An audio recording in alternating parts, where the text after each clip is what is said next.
Space Sweepers is the sci-fi action comedy that dropped on Netflix February 5th and was directed by Hye Jin Yu. The story is set in the year 2092, and in this time, Earth has pretty much become a planetary-sized garbage can, which is approaching uninhabitable. The story follows a crew of junk collectors in their ship, the Victory. They're largely down on their luck and deep in debt. But one day, during a salvage, they happen to come across a young girl stowed away in a cargo container who matches the description of an android referred to as Dorothy that's actually a very powerful bomb. The crew of the Victory try to make a deal to sell Dorothy for $2 million, but as it turns out, the governing corporate authority, known as UTS, is tracking Dorothy and seek to recover her and terminate anyone exposed to her. If you see the trailer for Space Sweepers, you get a pretty good idea of what you're in for. A lot of crazy, fast-paced action and some comedy. But it is surprisingly deeper on a few levels. It even dares to tug on the heartstrings. The lead character, Tai Ho, has a backstory that is heartbreaking when we learn about it. And the crew's eventual attachment to Dorothy will also make you a bit misty-eyed. The cast isn't bad. Sung Joo Ki plays the lead Tai Ho, and is able to balance the humor and the drama quite nicely. And as I said, his character has a backstory that's pretty heavy, and Song sells it. Kim Tae-ri plays Captain Zhang and is serviceable in the role. She's mostly a cold-blooded hard-ass, but like all the crew, there's more to her than just that.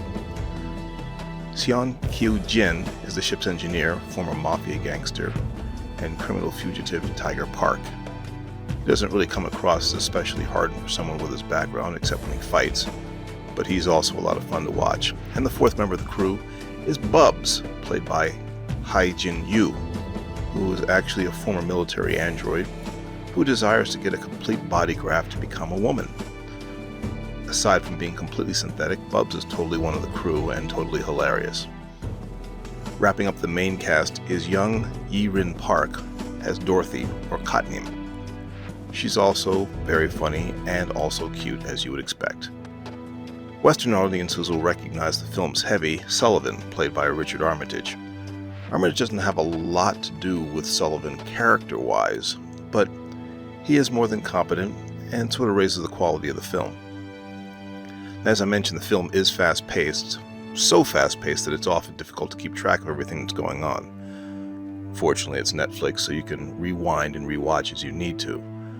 Given that the dialogue is recorded in Korean, French, English, and some other languages, you will be reading subtitles, which makes the action even harder to track. Then the plot is a little bit more complicated than you would expect for a movie of this kind also, but if you pay attention, you should be able to work everything out. But Space Sweepers is not a classic science fiction, given that the area around Earth's orbit looks like a cross between a Star Wars dogfight and a Jetsons traffic jam. Ships shaped like boxes fly like jet planes in video games.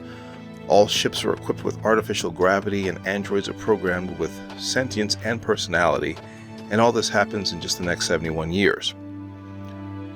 Also, the story's socio-political situation, while interesting, clashes somewhat tonally with the crazy action and comedy.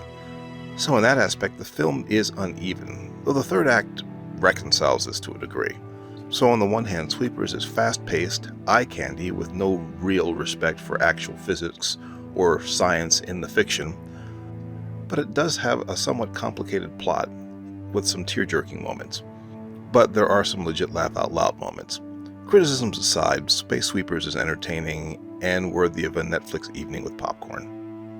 And maybe a beer.